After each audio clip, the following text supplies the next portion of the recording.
y hambre. Los ricos endavos nos decían, a eso le llamamos la policrisis. Es la crisis de la humanidad. A eso llegamos precisamente porque nos habíamos inundado de mercancías y de negocios, porque creíamos que a través de esos negocios se podría llegar a la felicidad, al máximo del consumo, a el bienestar social. Y no fue así. 40 años se han repetido esas frases a lo largo y ancho del planeta, y la realidad que hoy recogemos es una de las peores situaciones de la humanidad en el mundo contemporáneo. La humanidad al borde de su propia extinción, quien lo dijera. Por eso es que se impone el cambio.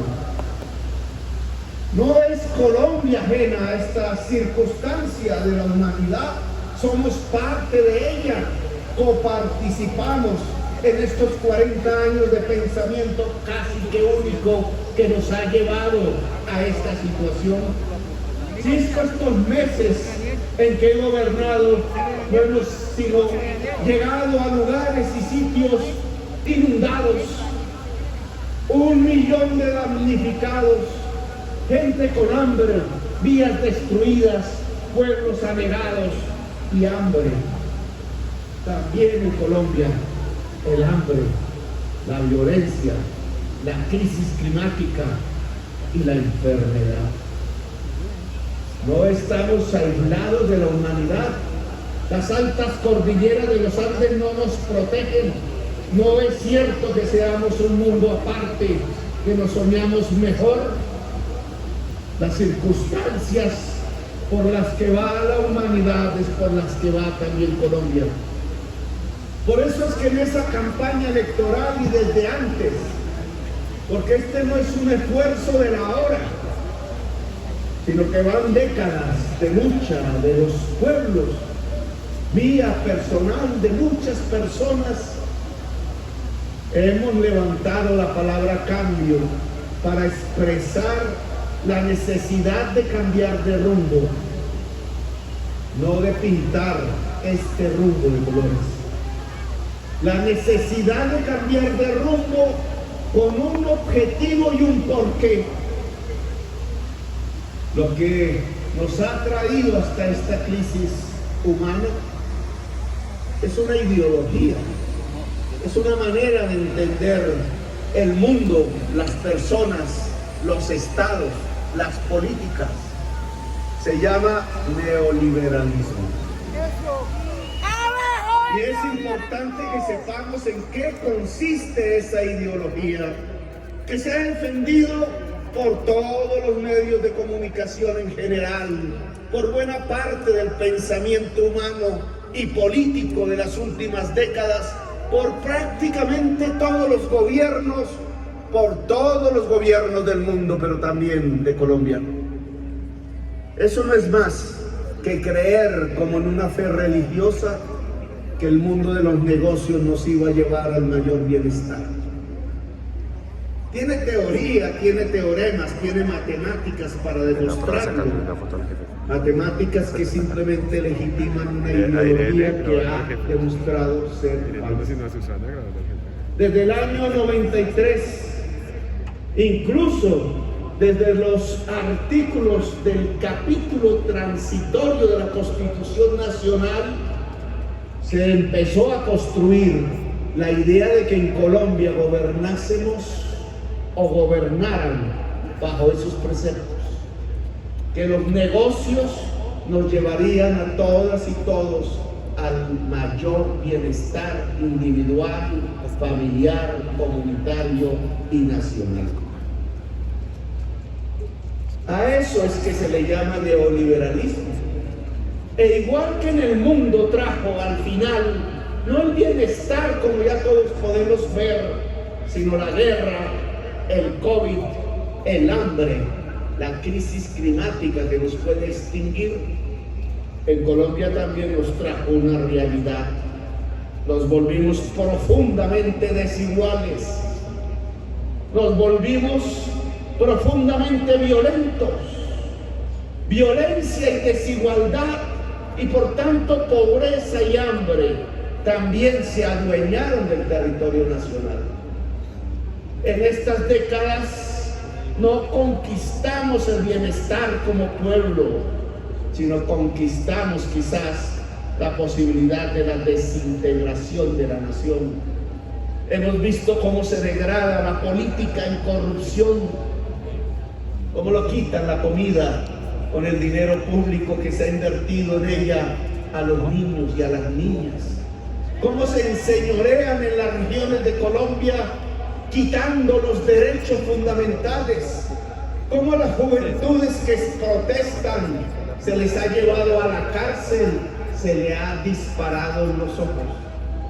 Lo que hemos visto es cómo se ha degradado la democracia, cómo nos hemos acostumbrado a que el viejo y la vieja no tenga pensión y tenga que estar en el frío de la plaza vendiendo bonais o cualquier cosa para sobrevivir.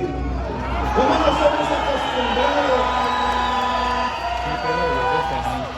nos hemos acostumbrado a que tengan que ser atendidos sin médicos y enfermeras las señoras que quedan embarazadas en los territorios alejados de Colombia, incluso en los barrios pobres de las grandes ciudades?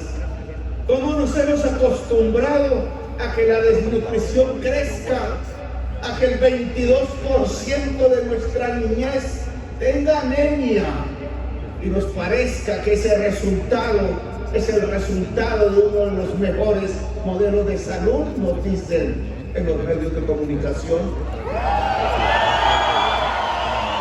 ¿Cómo nos hemos acostumbrado a que niños y niñas perezcan simplemente porque no hay agua potable? Porque el agua potable es para algún sector de la sociedad colombiana que ha tenido la suerte de un buen servicio público, pero no para la totalidad de los ciudadanos y ciudadanas de Colombia.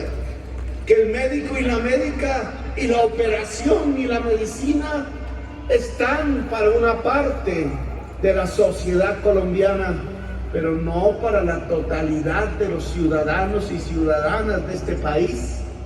Que no nos hemos acostumbrado a que la juventud pueda ingresar a una universidad, pero solo para una parte de esa juventud, porque la totalidad de las jóvenes no pueden en realidad entrar a la educación superior.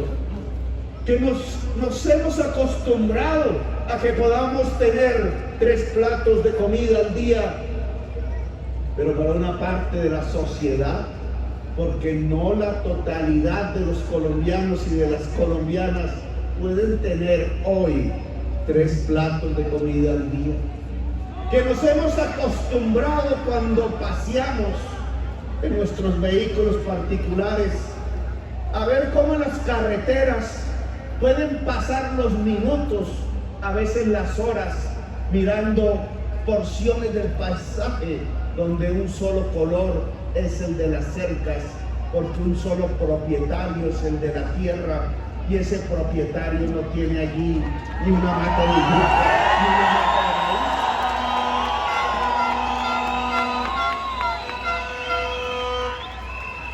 Que nos hemos acostumbrado a que la política de Colombia tenga que asimilarse, se convierta en una palabra sinónimo de corrupción, de toma mafiosa del Estado. ¿Cuántas veces aquí esculcando en los salones, en las piezas, en los lugares del Estado, no hemos encontrado una y otra vez la corrupción y la mafia adueñada del poder?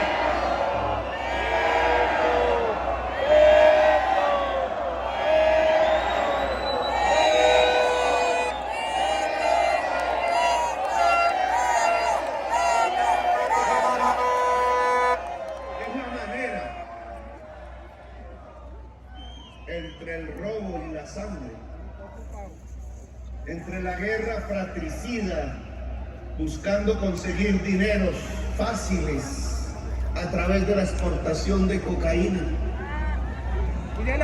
a través de la degradación de la política y a través de la degradación de la dignidad de muchos seres humanos en nuestra patria, en nuestro país, es que hemos vivido la misma crisis que vive la humanidad. El fracaso de una ideología, el pensar que los negocios nos harían, cuando los hacen desde el Estado, una mejor sociedad. Y no es así. Hoy lo sabemos. Hoy lo sabe la humanidad y hoy lo sabe el pueblo colombiano. Por eso la palabra cambio se volvió tan importante en la vida política reciente. Por eso la palabra cambio logró reunir a la mayoría de la sociedad colombiana en las urnas, en las calles. En las urnas no hubiéramos vencido si en las calles no hubiera salido la población, la juventud, unos días antes. Eso que llamamos el estallido social. Esos jovencitos de los barrios populares, esas jovencitas que salieron a gritar que simplemente tenían derecho a vivir, son los verdaderos precursores de los cambios que hay que desatar en Colombia.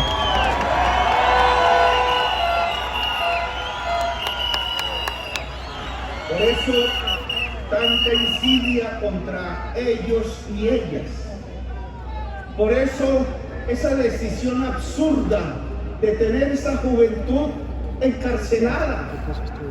Sueltan a sus asesinos, sueltan los mafiosos, pero no sueltan a nuestra juventud.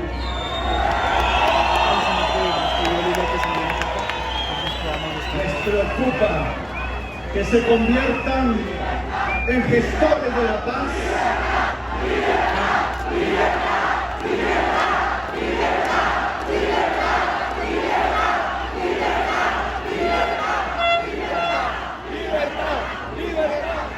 Quisieran mantenernos en los tiempos del odio, en los tiempos de la violencia fratricida, en los tiempos de la sin salida y la sin esperanza.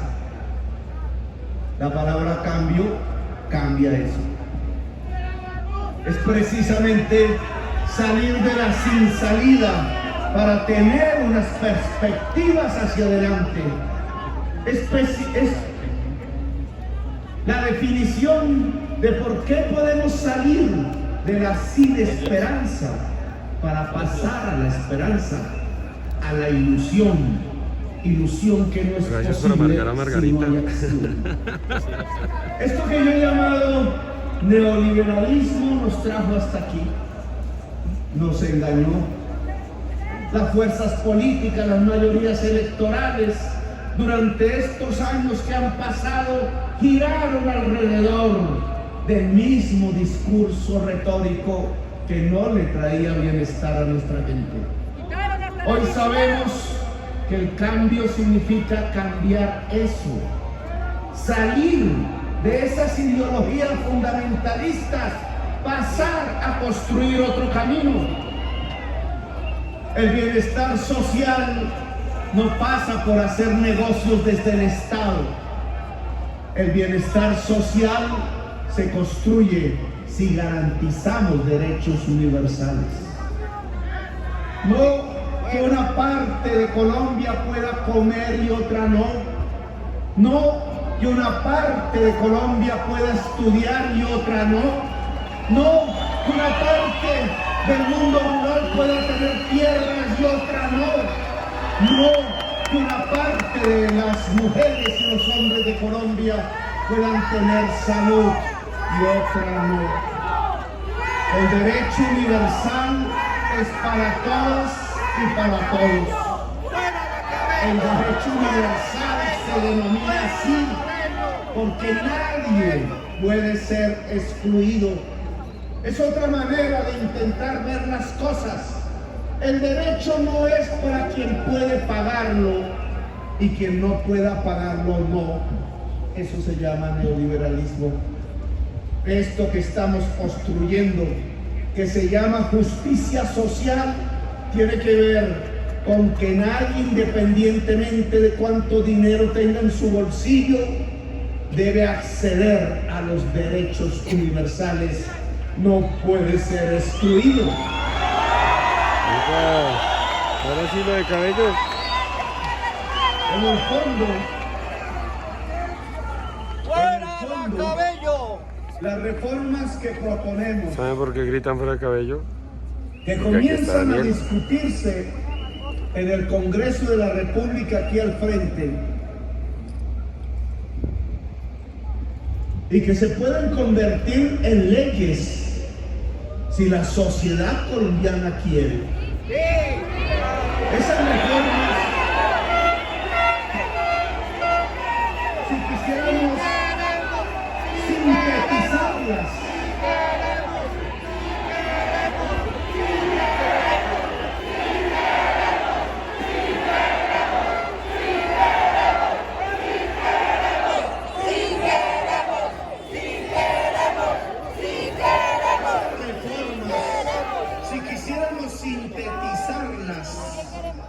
volverlas digeribles en el lenguaje común, comunicarlas a una sociedad que quizás no ha tenido la oportunidad del estudio del libro, porque se lo han quitado, se la han quitado.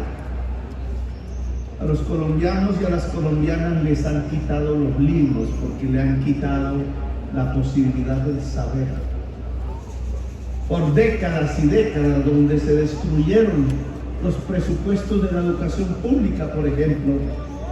Si quisiéramos volver simples las palabras de lo que significa el cambio y las reformas, podríamos sintetizarlas un poco así. Las reformas significan, pretenden que un joven o una joven pueda ir a la universidad si quiere. Sí, señor. Por fin un presidente. Significa que un viejo o una vieja pueda tener una pensión y un plato de sopa caliente en un lugar digno para vivir.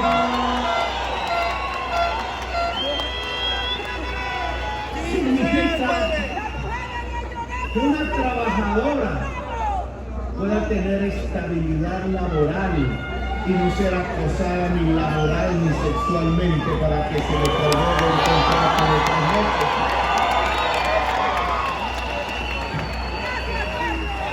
Significa que cualquier niño o niña de este país pueda tener en su mesa un vaso de agua potable. Significa que un campesino o una campesina pueda tener un pedazo de tierra fértil para producir alimentos para su sociedad.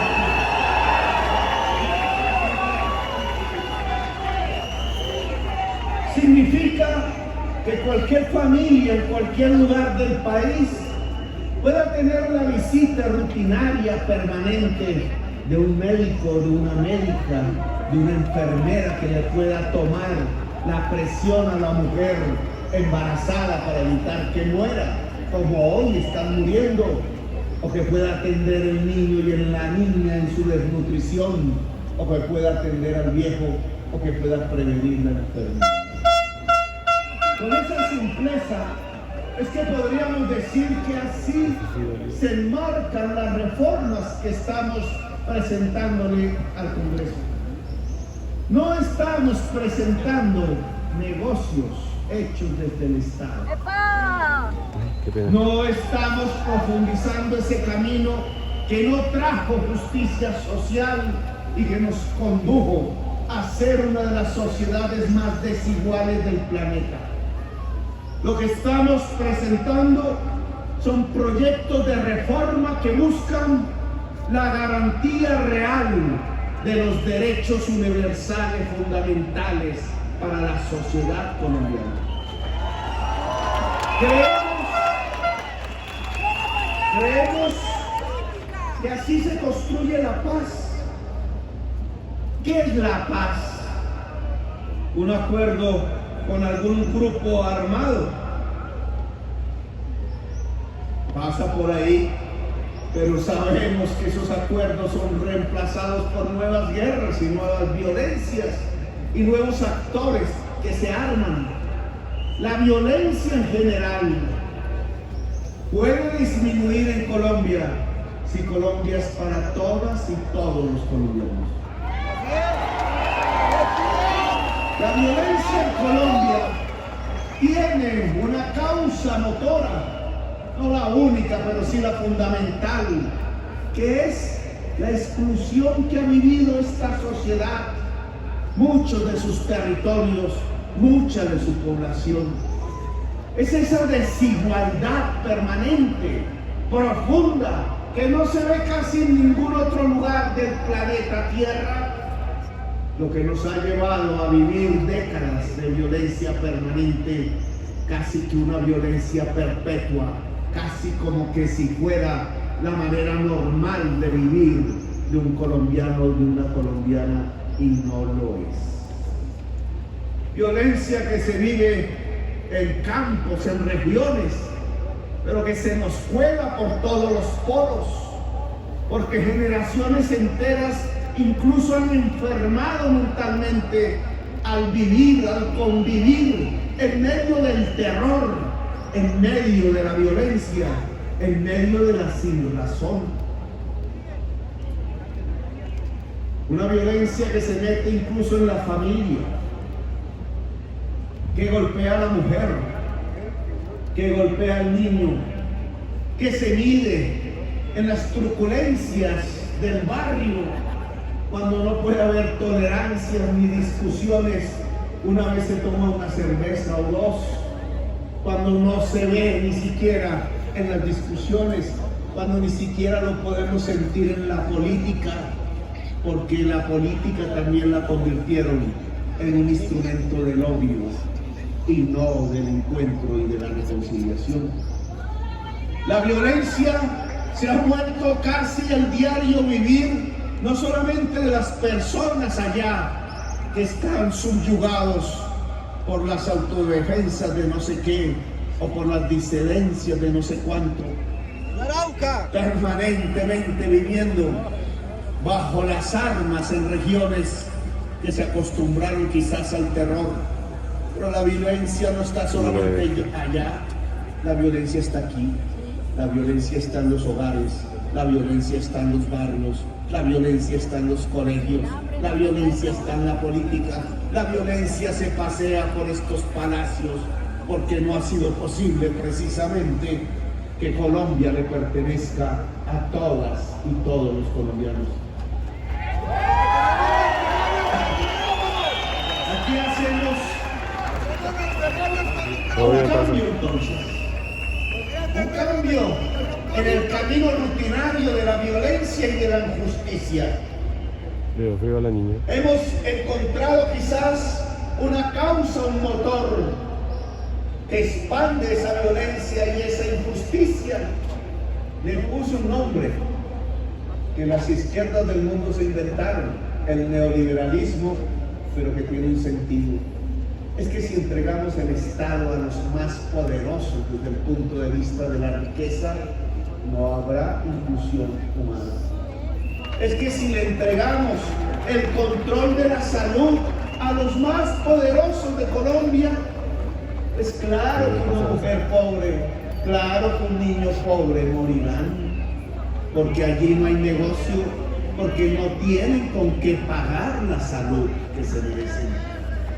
Claro que si le entregamos el país a los más poderosos de Colombia, pues no habrá educación superior para el joven, para la joven del barrio popular. Claro que si le entregamos este país a los más poderosos, pues no va a haber tierra para el campesino.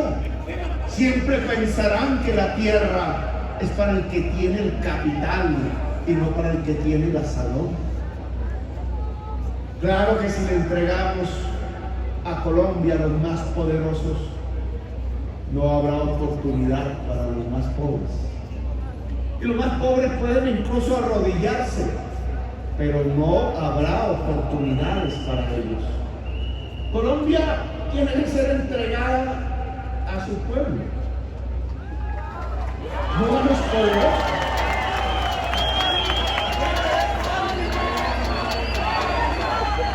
Colombia tiene que ser una democracia. Y una democracia no es más que el gobierno del pueblo, dicen desde la primaria. Colombia es el gobierno del pueblo. No lo era, ahora sí. Pues el cambio consiste en que Colombia sea el gobierno del pueblo, es decir, que en Colombia haya una democracia.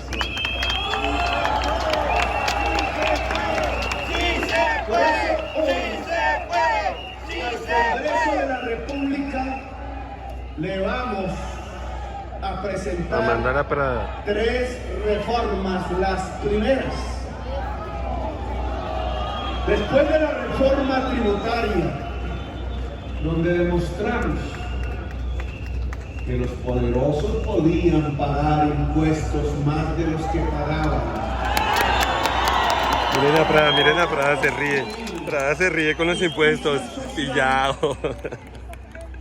Ahora vienen otras 3 que tienen que ver con derechos fundamentales de la gente. Vamos a presentar la reforma pensional. Una reforma a la ley 100.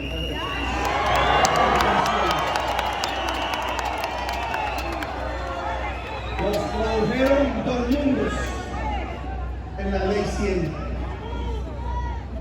Unas personas cotizan en los fondos privados de pensiones y otras personas que no logran trabajar formalmente no pueden cotizar. Ya hay 2 mundos. En el segundo mundo, donde no hay salario sino rebusque, los viejos y las viejas, según la ley, no tendrán pensión. Está diseñada así. Le están diciendo a la mitad de los viejos y viejas de Colombia que nunca, nunca, por más que se rebusquen, por más que vendan bonais y papas fritas, por más días que pasen sobre la lluvia y bajo el sol, por más días que pasen solitarios trabajando, así encanezcan, así las arrugas cundan por toda la piel, así la enfermedad rodee, no habrá una pensión de parte del Estado y de la sociedad. La ley 100 dice en el segundo grupo que solo los que ganen más de 4 salarios mínimos de manera permanente durante todo el tiempo que la ley exige de semanas para cotizar, quizás tengan una pensión y una pensión para su sobrevivir. La inmensa mayoría de las personas que cotizan en los fondos privados de pensión, al ganar menos, tampoco nunca tendrán pensión. ¿Y esa es la ley? Es decir, la ley de pensiones le está diciendo a la mayoría del pueblo colombiano que cuando envejezcan, que cuando hayan entregado todo de sí hasta donde era posible para sobrevivir, para hacer crecer la familia, para apostarle a la nación, no habrá pensión hasta el último día de sus días de vida. La muerte, dice esa ley, será la pensión definitiva. Eso no es justo. Así no se construye paz. Porque ese mecanismo lo único que ha generado es que ese dinero de los cotizantes guardado durante 20, 30 años en los bancos bajo control y uso de los dueños de los bancos, no de los dueños de las cuentas de ahorro, solo enriquece dos banqueros.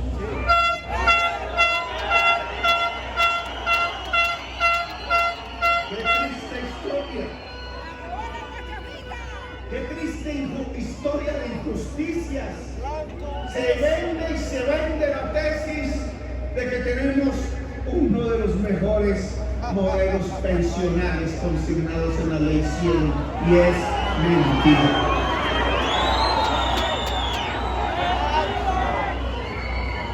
Desde que se aprobó en 1993, yo voté en contra, siendo por primera vez parlamentario de Colombia, muy joven, voté en contra. Desde que se aprobó en ese momento, lo que hemos tenido es una enorme masa de cotizantes, 18 millones, entregándole el dinero todos los meses a los dos más grandes bancos del país, mientras nadie recibe pensión. ¡Qué negociazo el que se ha hecho con el trabajo de los colombianos y las colombianas! 30 años unos cotizando y otros sin poder trabajar. Se han manejado hasta 300 millones de pesos, se han convertido en negocios. Con eso se han comprado acciones en el Grupo de Energía de Bogotá, con eso se han hecho puentes que se caen, con eso se han hecho préstamos mayoritariamente al Estado con una muy bonita tasa de interés. Con eso se han enriquecido y aumentado patrimonios. Con eso se han hecho inversiones en el extranjero, siempre en propiedad de la administradora de las pensiones y no de los cotizantes. Pero nadie realmente se ha pensionado durante estos 30 años. 170.000 personas no más. Es por eso, colombianas y colombianos, que tenemos un país desigual. La ley fue hecha para dos negociantes, pero la ley no fue hecha para el pueblo colombiano, para el pueblo trabajador, para los viejos y las viejas de Colombia.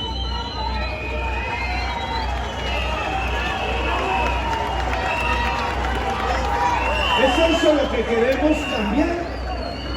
Cambio, reforma. La reforma pensional que presentamos busca que el derecho a la pensión sea una realidad en este país.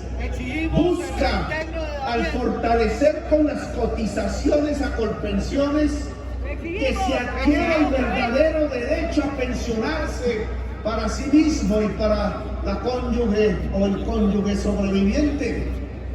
Que la pensión pueda ser una realidad cotidiana para el que cumple la edad. Que la pensión pueda ser en Colombia y no simplemente sea un derecho. Al cruzar, y a eso le hemos llamado un sistema de pilares, que en la parte de la cotización, al entregarse a Colpensiones, garantice el derecho a la pensión si se cumplen los requisitos de ley. Le liberaría al Estado colombiano, que hoy ha asumido el pago de los pensionados del sector privado. Mire este negocio. El Estado, es decir, la sociedad toda, a través de sus impuestos, paga a los pensionados del sector privado, mientras dos banqueros recogen las cotizaciones de los trabajadores jóvenes que no se van a pensionar. Si cambiamos ese sistema y hacemos que parte de la cotización vaya a Colpensiones, entonces el Estado podrá liberar lo que hoy paga pensionados del sector privado, porque los cotizantes pagarán esa parte. Cada peso que entre, otro peso saldrá. para pagarle a los actuales viejos que hoy no tienen ninguna pensión, un bono pensional. No es como dice la prensa, en esa búsqueda de confusión. Lo que estamos proponiendo no es que el cotizante le pague la pensión hoy al que no siendo viejo o al que siendo viejo no tiene ya el derecho a pensionarse, eso lo paga el Estado. Pero para que el Estado pueda hacer ese pago, se necesita que el Estado no pague lo que el cotizante sí podría pagar en este momento, que son los pensionados de Colpensiones del sector privado. Porque cuando el cotizante llegue a su edad, los cotizantes jóvenes en ese momento también pagarán la pensión. Es decir, que el trabajador podrá garantizar su derecho a la pensión y el Estado podrá garantizarle un bono pensional a todas y todos los viejos de Colombia, haciendo universal la posibilidad de un derecho. Yo creo que eso es fácil. Claro, los dos señores banqueros no me quieren porque he propuesto esto. Claro que no.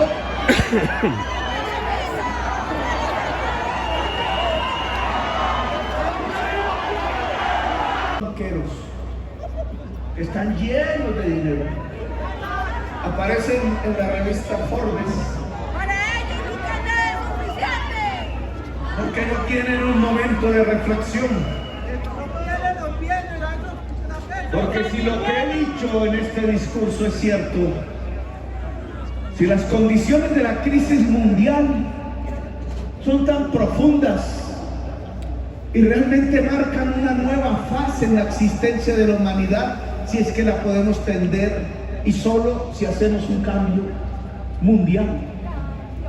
Si los ricos de Davos, que son más ricos que los de aquí, ya lo están diciendo, me lo dijeron en la cara, lloraban por lo que significaba la crisis climática, por ejemplo.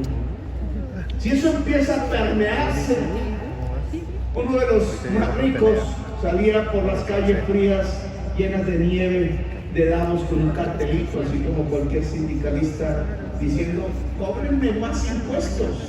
Igual que Sarmiento, igual que Sarmiento. Si esas actitudes empiezan a dar en el mundo, porque se sabe de la gravedad de la situación, porque aquí no damos un paso hacia un pacto social de verdad.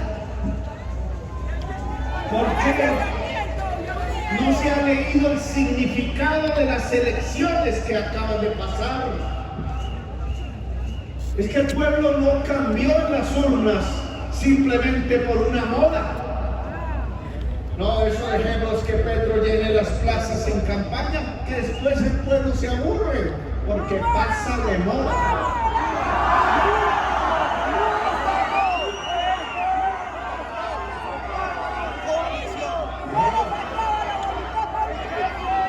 Lo que hubo en esas elecciones fue un grito de lo más profundo de la sociedad colombiana, que entonces ese mundo del poder económico debe entender, debe leer. Me decía un empresario en Cali, y esto usted va a poner el socialismo. No, voy a poner una democracia, algo que se llama justicia social, algo que pueda construir la paz. ¿Qué tan difícil de entender que si somos uno de los países más desiguales del mundo, entonces el camino de las soluciones de nuestros actuales problemas fundamentales pasa por ser más equitativos, pasa por ser más democráticos, que la paz tiene los resortes de su solución en esos temas y que una parte importante para tomar esas decisiones precisamente pasa por la gente del poder económico en Colombia. Hoy necesitamos que cedan en su egoísmo, que sigan en la mitad, van a ganar muchísimo más en el futuro, porque un empresario se vuelve más rico cuando una sociedad se vuelve más rica. Tener que mirar en el corto plazo, que hay que hacer los cálculos como toca, que van a desatar la violencia, y es así incontenible la violencia social si no son capaces de permitir que las reformas se puedan construir en Colombia. Esto es como una olla a presión del estallido social, nos lo mostró. Solo las urnas permitieron tranquilidad, pero hay que leer el mensaje de las urnas. El mensaje de las urnas es el cambio, y el cambio pasa por un cambio de pensamiento y de cultura de nuestra oligarquía colombiana. Y es dejar de ser oligarquía y pasar a ser democracia. Ese es el cambio. Es permitir que ni en el Congreso de Colombia, ni en el Palacio de Nariño, ni en los juzgados del país, lo que mande sea el dinero, sino lo que mande sea el pueblo. Eso es una haciendo bobaditas. Vamos a presentar. ¿Ya no está tú? No, No hay para ir. sí, ¿Viene? déjame ya. Chévere. La familia, la casa. Estoy viajando. Estoy sentado. De aquí de lunes a jueves. Igual. Y el sábado y domingo me paso un 50. como la casa. Tengo esto inclusive en Ley el del neoliberalismo. chévere. ¿Qué pretendemos en la reforma laboral? Está ya en el tema. Ya está. Pretendemos que el día termine a las 6 de la tarde con la jornada.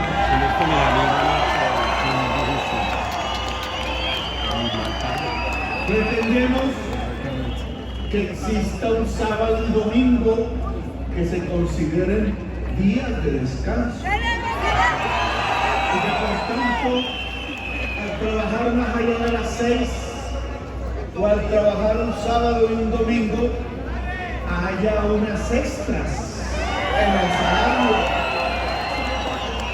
Pretendemos que exista en Colombia estabilidad laboral. ¿Quién le dijo al empresariado grande de este país que se podía construir una empresa más productiva sobre la base de transformar en esclavos a los trabajadores? ¿Quién dijo? El capitalismo.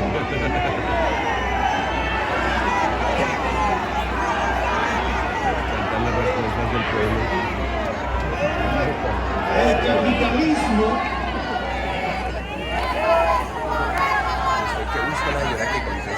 no crece sobre la base del Colombia trabajo esclavo. despetó. Eso es un anacronismo. No comemos La cuento. productividad no nace de extender la jornada de trabajo, no nace de intensificar el trabajo de la gente, nace de vincular el saber a la producción. Ese camino que era el del siglo XIX es el que nos están haciendo recorrer ahora en Colombia. Conducir a la esclavitud a la gente. Ahí salió el índice de condiciones anómalas de trabajo, de extensión de la jornada laboral en los países de la OCDE. Y qué pena, Colombia quedó en el último lugar con Turquía. Es decir, que los países de la OCDE somos las sociedades donde más se explota el pueblo trabajador, que es el que produce la riqueza. Un camino facilista donde se creen que las ganancias de corto plazo pueden reemplazar las de largo plazo. El camino real de expansión del capitalismo pasa por expandir el saber y el conocimiento y por tanto lograr que toda la juventud pueda estudiar y vincular ese saber a la máquina, que es lo que hace elevar la productividad.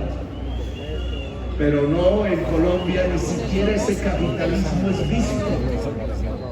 En Colombia lo más fácil fue poner unos contratos de 3 meses por medio de los cuales abusan laboral y sexualmente de las mujeres de Colombia que quieren trabajar. Una sociedad machista que hace que el machismo se traduzca en capitalismo de la peor calaña. Porque entonces ahora el empleador tiene en sus manos la estabilidad laboral de la mujer. ¿Cómo así? No hay sino que ver las oficinas públicas, pero también, y allí no se cuenta, las factorías privadas para observar a diario y de manera cotidiana cómo se subyuga a la mujer usando sus necesidades laborales, porque una reforma laboral del año 93 o 94 la condenó a estar sujeta, la condenó a través del patrón a tener contratos de 3 meses, la condujo a la dominación, no solo del hombre, sino del patrón. Te doy este contrato en 3 meses, pero si no pasa esto y esto y esto, no habrá un nuevo contrato. Eso no se llama dignidad. Así no se construye productividad.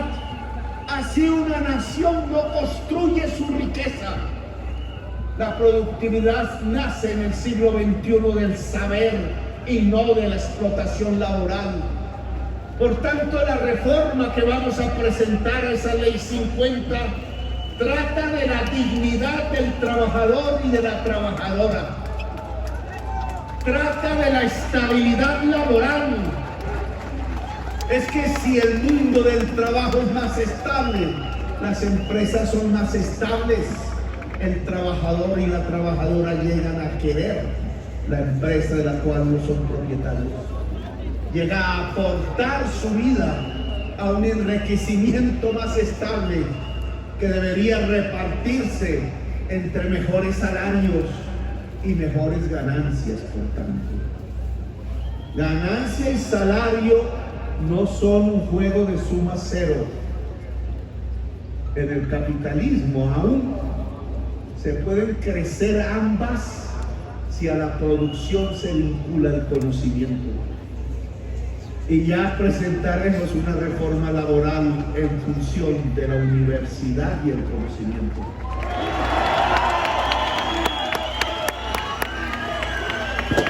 Y finalmente hemos presentado la reforma a la salud. Buena, Corcho.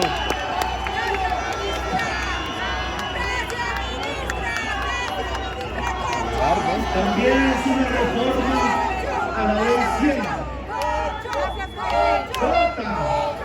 Trata de unos temas fundamentales. El COVID-19 en todo el mundo nos dejó una enorme lección.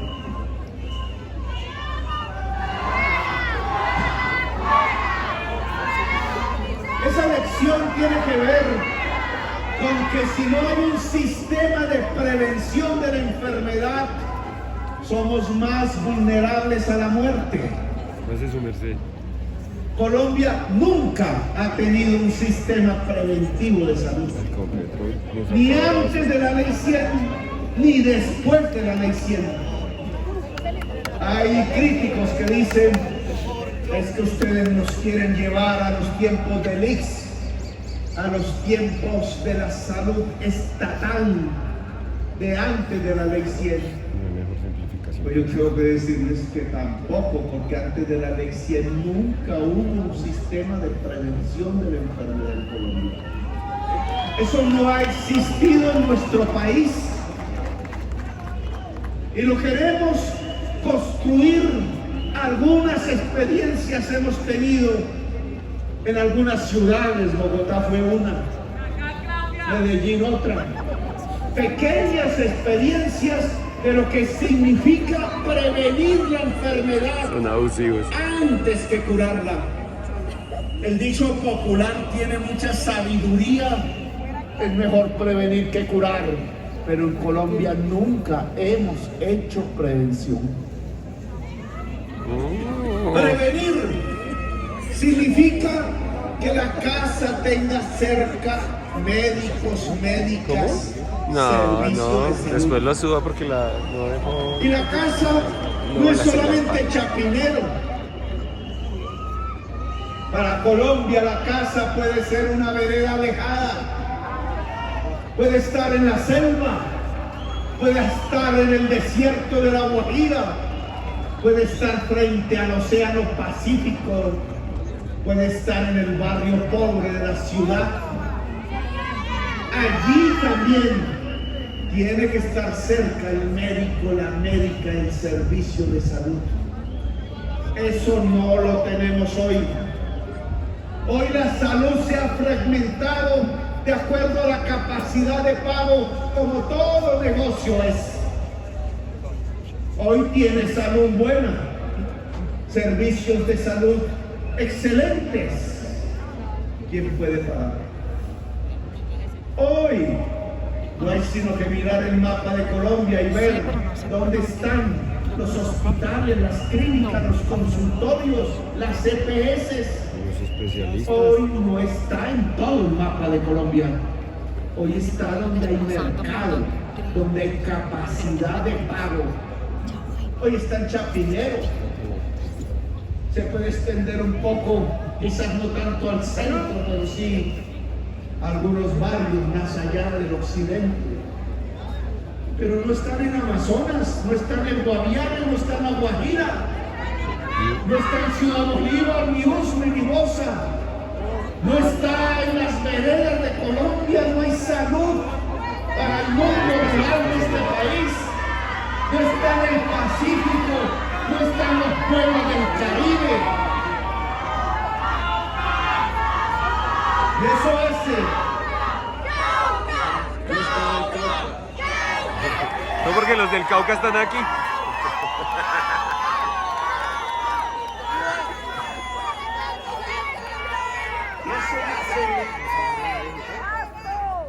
Eso hace que entonces la muerte sea más para unos que para otros. Veíamos las estadísticas del COVID. ¿Quiénes murieron más? Y murieron más los pobres. No porque son más, sino en per cápita. La enfermedad del COVID arrasó cuando más pobre eres.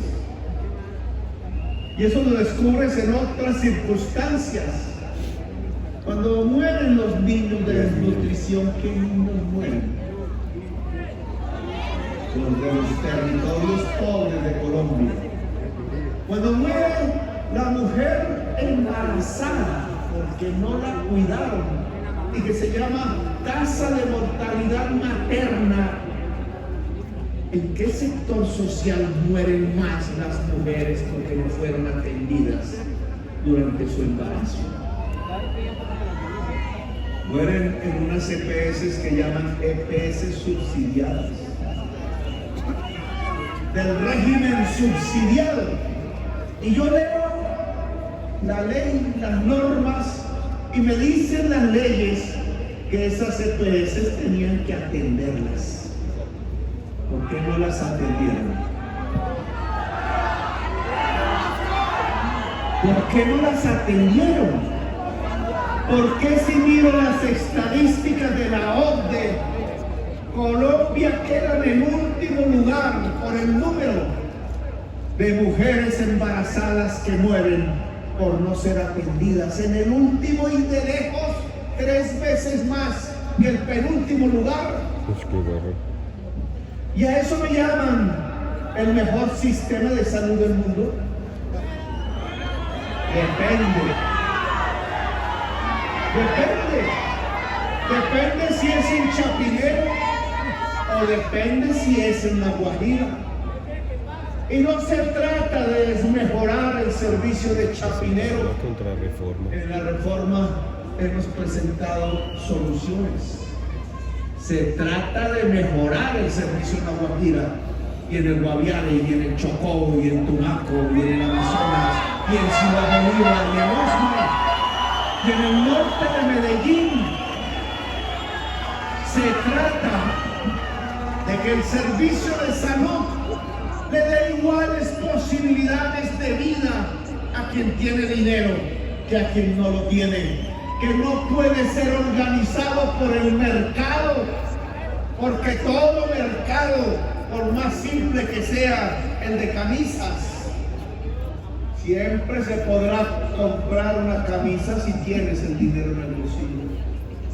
Si no, no la podrás comprar. La salud no puede ser eso.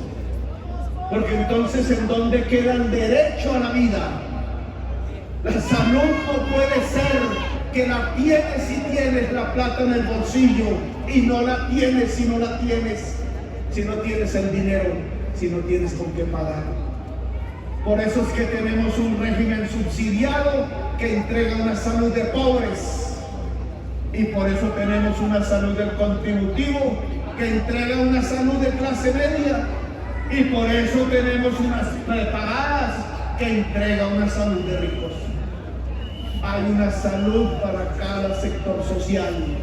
E incluso ni la subsidiada llega a los lugares más pobres de Colombia. Es decir, que la muerte está fragmentada socialmente en Colombia. Que la muerte se divide y entonces pega menos donde hay dinero y pega más donde hay pobreza. Eso no es un sistema de salud que garantice el derecho universal y que nos garantice la paz. Por eso lo que se ha presentado es una reforma que comienza porque la fuerza de la salud se disgregue en todo el territorio nacional para atender tanto al pobre como al rico a través de un sistema preventivo que vaya hasta la casa, que si hay que coger lancha, que si hay que coger avioneta, lo hacemos, porque lo primero es la gente. Nos dicen en las críticas que no se puede organizar el territorio de tal manera que en cada 20.000 personas pueda haber equipos de salud organizados, visitando permanente, rutinariamente, cotidianamente los hogares para ver el estado de salud, porque no hay el suficiente número de médicos y enfermeras. Y tienen razón. ¿Cómo será? ¿Cómo será la dejación en que han dejado el servicio de salud en Colombia, que el sistema educativo no gradúa el suficiente número de médicos y enfermeras? Por eso en el proyecto de salud está en que el Estado empezará a abrir facultades de medicina y enfermería en el territorio nacional.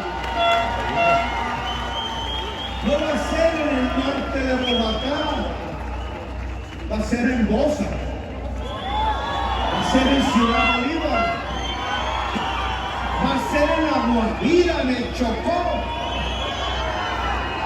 Es que a la población hay que crearle las capacidades para resolver sus problemas. ¿Desde cuándo acá entonces en el Chocó no puede haber una facultad de medicina o de enfermería? ¿Desde cuándo acá no lo puede haber en La Guajira? Si es que así es como lograremos que una fuerza de salud profesionalizada atienda a la totalidad de la población colombiana. El ministro de Educación tiene la indicación clara para que se abran facultades de medicina y enfermería en todo el territorio nacional. Y claro, dirán los jóvenes, pero hermano, ¿cómo vamos a estudiar medicina que cuesta mucho trabajo y estudio si cuando uno sale le pagan una limosna en cualquier clínica, contratos de 3 meses? La enfermera dirá lo mismo. Pues por eso la reforma a la salud que hemos presentado, porque esos médicos y médicas de los centros de atención primaria que cubrirán todo el territorio nacional para tener un fuerte sistema de prevención y de atención primaria, para intentar prevenir la enfermedad, para disminuirla y por tanto disminuir sus costos, será del presupuesto nacional pago y del sistema contributivo. No serán contratistas, habrá una carrera de la salud, serán trabajadores oficiales, empleados oficiales, serán y tendrán estabilidad laboral, así estén trabajando en la clínica o en el centro de atención primaria privado. Se acaba la contratación basura en el sistema de salud de Colombia, porque para que la gente sea atendida con profundidad, sea atendida no en 3 minutos cuando tiene cáncer, sea atendida profesionalmente con lo que nos da el saber y la ciencia actual. Entonces la fuerza de la salud tiene que tener protección social, tiene que tener salarios dignos y tiene que tener estabilidad laboral, cosa que hoy no tiene. Y entonces nos dirán, ¿y qué pasa si aparece el enfermo? Oí ahí o leía las críticas, es que tendremos un sistema de baja complejidad y cambiaremos el de alta complejidad que hoy tenemos por la baja. El sistema de prevención es de baja complejidad, pero es eficaz. Y es eficaz porque disminuye la enfermedad. Ahora, indudablemente la enfermedad aparecerá, pero esa enfermedad será tratada en clínicas y hospitales organizados regionalmente también. Lo que vamos a tener es una territorialización de la salud. Una familia que tiene un miembro en una EPS y otro en otra. Mírenlos felices, mírenlo celebrando, mírenlo celebrando, que se sepa. Es barrial, es territorial, las condiciones de la enfermedad. Mírenlo celebrando, mírenlo celebrando, que en constancia. ¿Qué pasó, Dani? Usted sí tiene señal, yo no tengo señal, a mí me toca montarlo ahorita. Territorializar la salud significa territorializar los prestadores de salud, las IPS, los hospitales y clínicas. ¿Y qué pasará entonces con el pago de las personas que se enferman y tienen los servicios de la clínica y del hospital? Que no los pagará una EPS, los pagará en un solo fondo del Estado colombiano. Esto es lo que deja las EPS. Lo pagará de manera directa al hospital, a la clínica, sea esta pública o privada. Veámoslo. Están contentos, felices. ¿Y por qué se arruinan los hospitales y las clínicas? ¿Por qué? Un detalle, Corcho también anda de tenis. Y los años vemos que el hospital tal se cierra, que la clínica tal se cierra. ¿Por qué la ciudad de Bogotá Ella se quita así. vio cerrar en el año 98 el Hospital San Juan de Dios, que fue el primer hospital de Colombia? el centro de la investigación de la salud pública No jodas, de América Dani. Latina, la cuna de la generación de médicos y médicas que hoy envejecen y que fueron de lo mejor en Colombia y muchos de lo mejor en el mundo. Porque vimos cerrar la cuna de la salud en Colombia, el San Juan de Dios. Y posteriormente en Lorencita Villegas de Santos. Y así uno tras otro, hospitales y clínicas, unas poderosas, otras débiles. Porque en el mundo de la ley 100 se hicieron cálculos, negocios. Que esos negocios tenían que ver con que se le dejaba unas EPS, que no son las clínicas y los hospitales, sino unas entidades intermediarias, algunas públicas, muchas privadas, se les dejaba el dinero público y la posibilidad de tener ganancias manejando el dinero público. Había unos ingresos que dependían de los afiliados. ¿Qué número de afiliados tienes? Tanto dinero público tendrás. Y por otro lado, unos gastos que tenían que ver con los costos de salud de los afiliados. ¿Qué hacía la EPS en su negocio? Los afiliados nunca tuvieron prevención, nunca invirtieron en la prevención de la enfermedad. Había cierta tendencia a que era mejor que el afiliado se enfermase. Por eso a muchos hombres maduros no se le hacían exámenes de próstata y por eso a muchas mujeres embarazadas no se le medía la tensión. Y los enfermos eran conducidos a las clínicas y a los hospitales y estos tenían que poner el servicio y por tanto el gasto se creaba, el gasto laboral, el gasto en medicinas, el gasto de la operación si era del caso. Pero la plata no les llegaba. La plata se quedaba en la EPS. Tomaban la factura y miraban y pasaban los meses y miraban y pasaban los meses.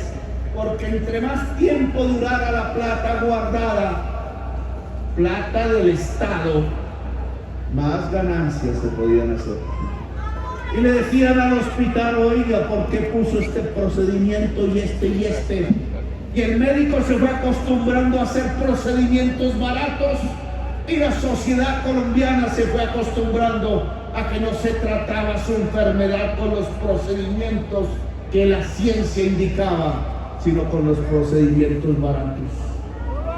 Y entonces se distanciaban las citas y la señora con síntomas de cáncer en el seno tenía que esperar 6 meses, 7 meses hasta que la viera un especialista y muchas veces la señora moría o era ya irremedible la enfermedad.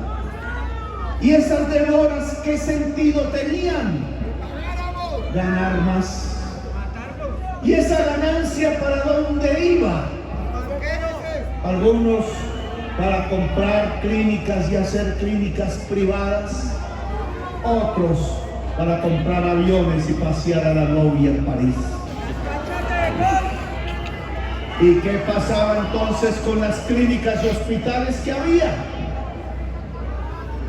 Cerraban porque no les pagaban y el déficit las quebraba. Y por eso fuimos perdiendo la red pública hospitalaria en Colombia. Por eso se fue privatizando el servicio de salud y por eso muchas de las clínicas que hoy tenemos simplemente son propiedad de quienes hicieron negocios.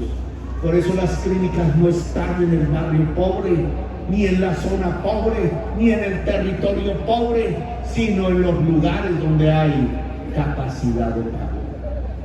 Bueno, lo que propone esta reforma es que a las clínicas y a los hospitales de Colombia, públicos y privados, se les paga directamente sin pasar por una EPS. ¡Sí, bravo! ¡Sí! ¿Cómo se ríe? Feliz. Miren, saca su Lo que queremos entonces Son 3 reformas, no las únicas y últimas. 3 reformas que buscan garantizar los derechos universales de la gente, laborales, en salud y pensionales.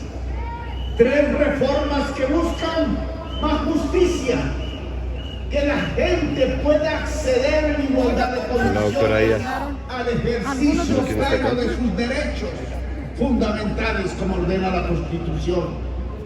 Es el Congreso de la República el que tiene la última palabra, y después quizás el Poder Judicial. Aquí cumplimos una responsabilidad inicial, que es hacer las reformas y presentarlas a la discusión pública, al debate, al Congreso de la República. Dictador me llaman cuando hemos dejado nuestra obra Uy, qué garra del Congreso de Colombia, cuando una democracia lo requiere. Pero que sí debo advertir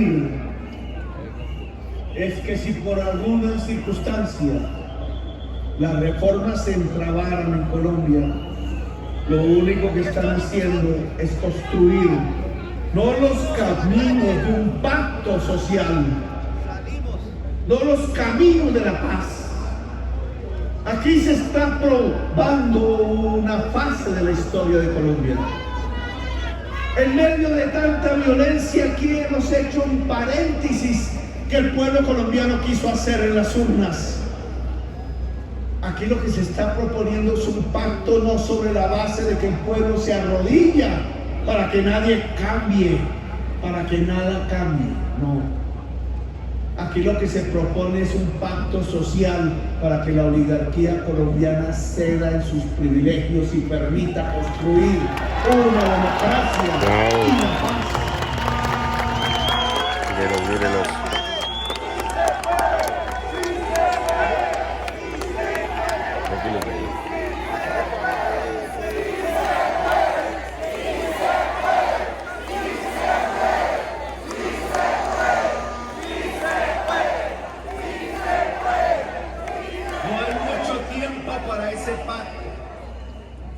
Quizás mis palabras sean tomadas como una necedad, no como el aprendizaje de la historia de Colombia.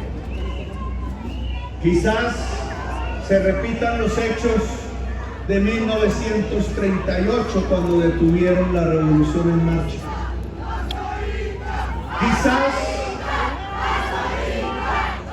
Quizás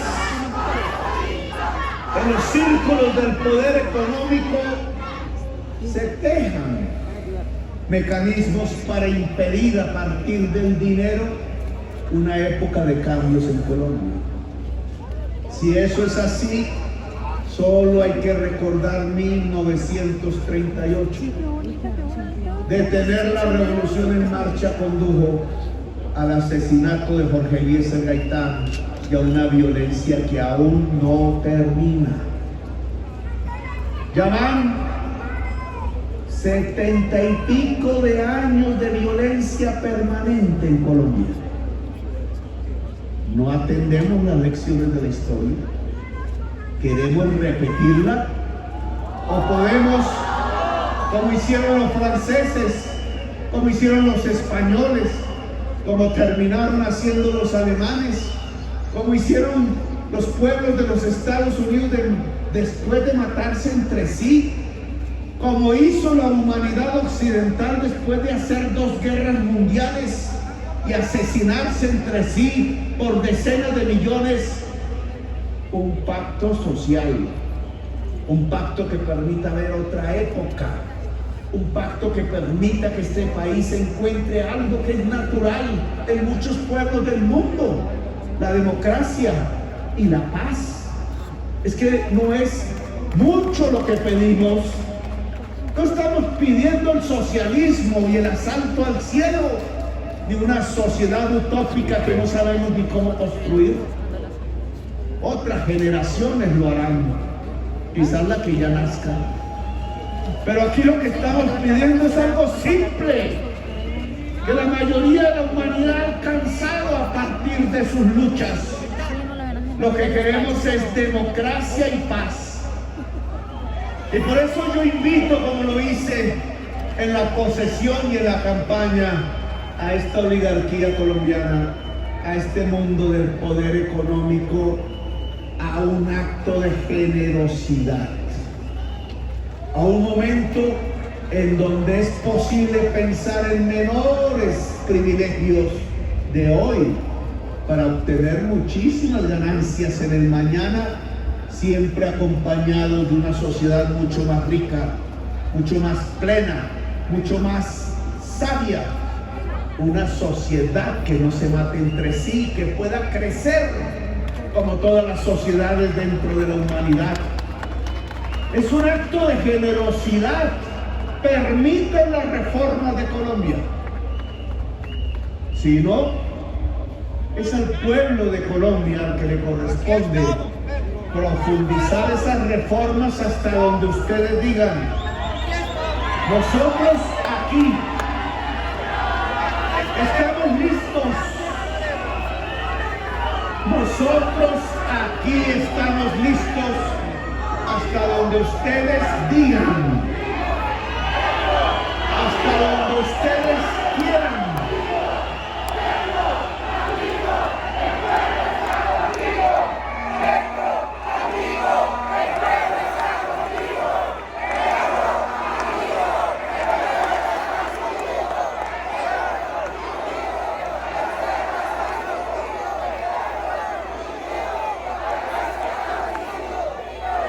Quizás hayan funcionarios que no den la talla. Aquí traemos una inercia de décadas burocráticas para evitar resolver los problemas al pueblo. Quizás tengamos dificultades de todo tipo, pero algo que es claro, que debemos tener en cuenta en todo el país, para toda la gente que hoy salió a marchar y a la que aún no marcha, que las reformas de Colombia, que el cambio no consiste solamente en ganar unas elecciones, sino en movilizarse permanentemente. Yo no quiero una sociedad doblegada al gobierno. No quiero una cooptación del movimiento social. Lo que quiero es que haya movimiento social. Lo que quiero es que exista una sociedad viva. La sociedad que se mueve es la sociedad que está viva. La sociedad que se aquieta es la sociedad que se muere. Aquí llegó el momento de levantarse. El presidente de la República de Colombia invita a su pueblo a levantarse.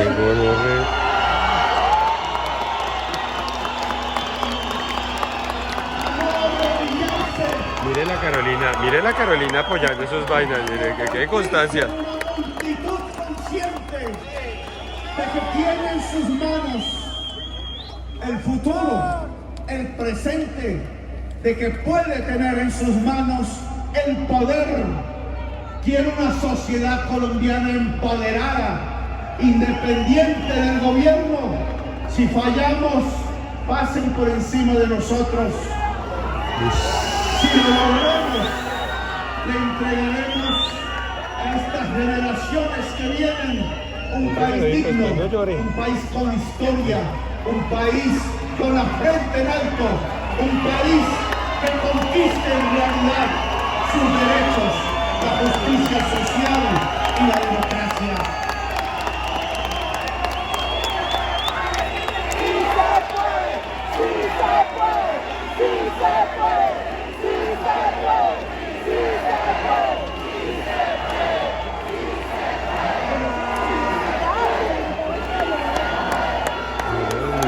En pleno socorro. Solo una sociedad que se mueve podrá construir una Colombia potencia mundial de la vida.